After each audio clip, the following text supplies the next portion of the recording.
আপনার বাচ্চাকে সবার থেকে আলাদা দেখতে চান, বাচ্চাকে অসাধারণ ব্যক্তিত্বের অধিকারী করতে চান, তাহলে এখন থেকেই কয়েকটা জিনিস বাচ্চার সাথে রেগুলারলি প্র্যাকটিস করুন। নাম্বার 1, বাচ্চাকে ভালোবেসে এবং ধৈর্যের সাথে ট্রিট করুন, সে সিচুয়েশন যেমনই হোক না কেন।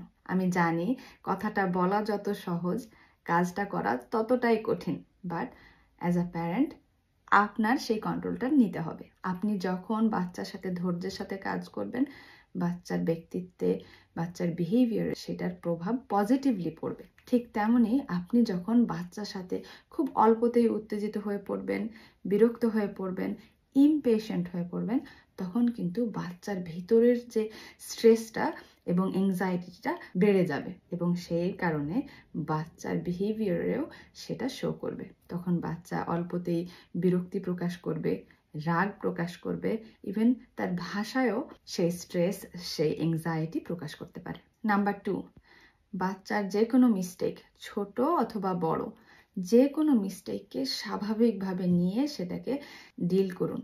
এখানে বাচ্চাকে শিক্ষা দেওয়ার জন্য কোনোভাবেই বাচ্চাকে পানিশমেন্ট বা শেমিং বা আরেকজনের সাথে কম্পেয়ার করবেন না। তা না হলে বাচ্চার ভিতর সেলফ ডাউট তৈরি হবে এবং শুধু তাই নয়, এটা বাচ্চার আত্মবিশ্বাসের উপরেও অনেক নেগেটিভ ইম্প্যাক্ট ফেলবে, যেটা ভবিষ্যতে গিয়েও এটার সাথে কোপ আপ করতে অনেক স্ট্রাগল করবে। শুধু তাই নয়, সে কনফিডেন্সের সাথে আরেকজনের সাথে, আরেকটি মানুষের সাথে কথা বলা, ডিল করা বা যে কোনো প্রবলেম সলভ করতেও খুব স্ট্রাগল করবে। তাহলে কি বাচ্চাকে কি কোনোভাবে শেখানো যাবে না? সব সময় কি আদর আদর করেই শেখাতে হবে? বাচ্চাকে অবশ্যই শিখাবেন, বাচ্চাকে অবশ্যই গাইড করবেন, কিন্তু মনে রাখবেন আপনি বাচ্চাকে কিভাবে শিখাচ্ছেন, ওর কাজের উপর, বাচ্চার উপর কিভাবে রিয়াকশন দিচ্ছেন, সেই জিনিসগুলি কিন্তু বাচ্চার নিজের ব্যক্তিত্ব গঠনে অনেক অনেক এবং ডাইরেক্ট ইম্প্যাক্ট ফেলবে। সো আপনি ডিসাইড করবেন যে আপনি আপনার বাচ্চার ব্যক্তিত্বটা কিভাবে গড়তে চান। আপনি যদি আপনার বাচ্চাকে অসাধারণ ব্যক্তিত্বের অধিকারী বানাতে চান, তাহলে আপনাকে সেই অসাধারণ ব্যক্তিত্বটা আগে শো করতে হবে, ওকে সুন্দরভাবে বুঝাতে হবে যে গাইড করতে হয় কিভাবে, কেউ যদি ভুল করে সেটাকে একসেপ্ট করে, সেটাকে শুনে বুঝে সেটার সাথে ডিল করতে হয় কিভাবে।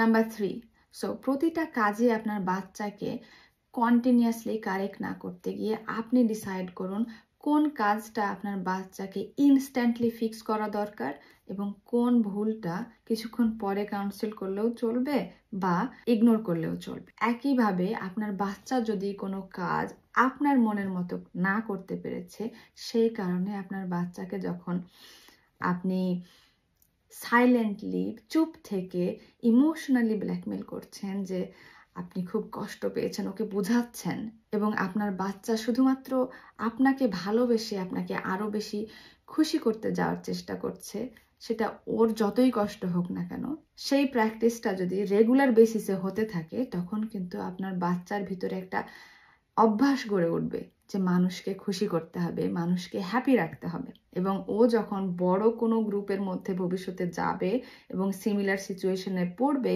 দেখবে মানুষকে খুশি করতে হবে, মানুষ আনহ্যাপি হয়ে গেছে যে কোনো কারণে, তখন কিন্তু নিজের ইমোশনটাকে সে চাপ দিয়ে রেখে মানুষ কিভাবে খুশি হবে সেটার উপরে বেশি ফোকাস দেওয়া শুরু করবে এবং সেটা তখন ওর মানসিক স্বাস্থ্যের জন্য কিন্তু অনেক ক্ষতিকর হতে পারে।